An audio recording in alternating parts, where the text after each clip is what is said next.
ভোরের আলো তখন ঠিকমতো ফোটেনি। গ্রামের চারদিকে কুয়াশার সাদা চাদর, দূরে বাঁশবাগানে পাখির ডাক শোনা যাচ্ছে। এমন সময় কাঁধে কুঠার তুলে বাড়ি থেকে বেরিয়ে এলো এক যুবক। তার নাম নিতাই। গ্রামের সবাই তাকে চেনে। গরিব ঘরের ছেলে, কিন্তু পরিশ্রমী আর সৎ।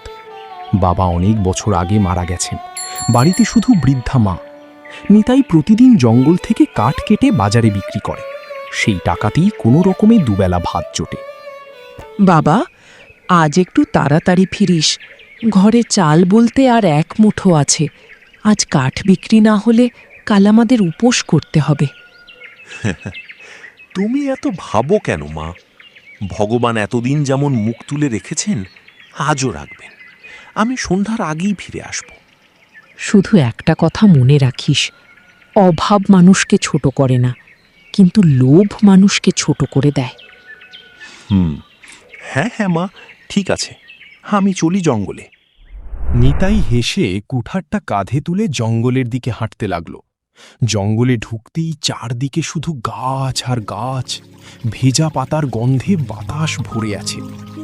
নিতাই একটা শুকনো গাছ দেখে কুঠার চালাতে শুরু করল। কুঠারের শব্দে চারদিক কেঁপে উঠল। ঠিক তখনই পাশ থেকে কারো কান্নার শব্দ ভেসে এলো।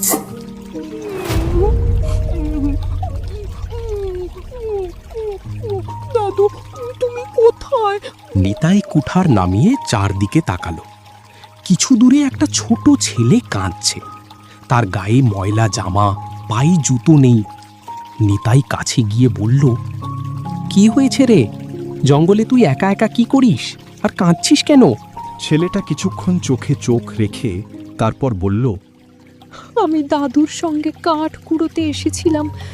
কখন যে পথ হারিয়ে ফেলেছি বুঝতেই পারিনি।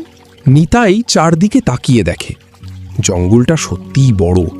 ছোট্ট একটা ছেলে একা জঙ্গলের মধ্যে একা ছাড়লে চলবে না, বিপদ হতে পারে। ভয় পাবি না, আগে একটু জল খেয়ে নে। নিজের একটু জল ছিল, সেটাই এগিয়ে দিল। তারপর নিজের থলেতে থাকা দুটি রুটি বের করে তাকে দিল। ছেলেটা লজ্জা পেয়ে বলল, তাহলে তুমি কি খাবে? আমি বড় মানুষ, আমার একটু দেরি করে খেলেও চলবে। ছেলেটা রুটি খেতে লাগলো। খাওয়া শেষ হলে নিতাই ছেলেটিকে নিয়ে জঙ্গলের বাইরে বেরিয়ে এলো। কিছু দূর যেতেই এক বৃদ্ধ দৌড়ে এসে ছেলেটিকে জড়িয়ে ধরলেন। আরে বাবা রে, তোকে কত খুঁজছি। বৃদ্ধ নিতাইয়ের দিকে তাকিয়ে বললেন, বাবা, তুমি না থাকলে আজ আমার নাতিকে হয়তো আর ফিরে পেতাম না। নিতাই শুধু মুচকি হেসে বলল, আমি যা করেছি যে কেউ তাই করত। বৃদ্ধ আশীর্বাদ করে তার নাতিকে নিয়ে চলে গেলেন। আবার সেই জঙ্গলে ফিরে এসে নিতাই কাঠ কাটতে শুরু করল। হঠাৎ তার চোখে পড়ল গাছের গোড়ায় একটা চামড়ার থলি পড়ে আছে। সে কুড়িয়ে নিয়ে খুলে দেখল ভেতরে রূপোর মোহর। 1টা, 2টো, 10টা, 20টা, পুরো থলিটা মোহরে ভরা। নিতাই অবাক হয়ে বসে পড়ল। এত টাকা সে জীবনে একসঙ্গে কখনো দেখেনি। তার মনে পড়ল মায়ের কথা। ঘরে চাল নেই, মায়ের ওষুধ কেনার টাকাও নেই। এই টাকা দিয়ে কত কিছু করা যায়। নতুন ঘর, 2টো গরু, মায়ের চিকিৎসা, সব হয়ে যাবে। ঠিক তখনই তার ভেতরে আর একটা কথা উঠল, এই টাকা তো আমার নয়। সে থলিটা বন্ধ করে নিজের পাশে রেখে দিল।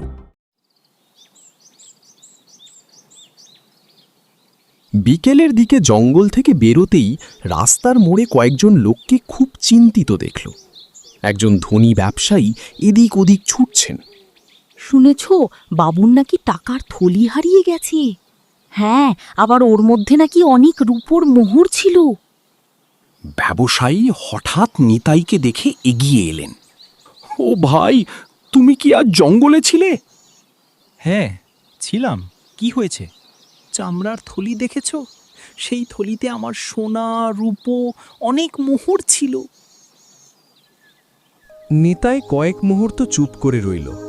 তার চোখের সামনে ভেসে উঠল মায়ের মুখ, খালি চালের হাঁড়ি আর সেই রূপোর মোহর। একদিকে অভাব, অন্যদিকে সততা। আজ নিতাইয়ের জীবনের সবচেয়ে কঠিন সিদ্ধান্ত নেওয়ার সময়। সে কি টাকার থলিটা ফিরিয়ে দেবে, নাকি নিজের সংসারের কথা ভেবে চুপ করে যাবে? এর উত্তর লুকিয়ে আছে পরের পর্বে। যদি দেখতে চান, আমার পাশে থাকুন।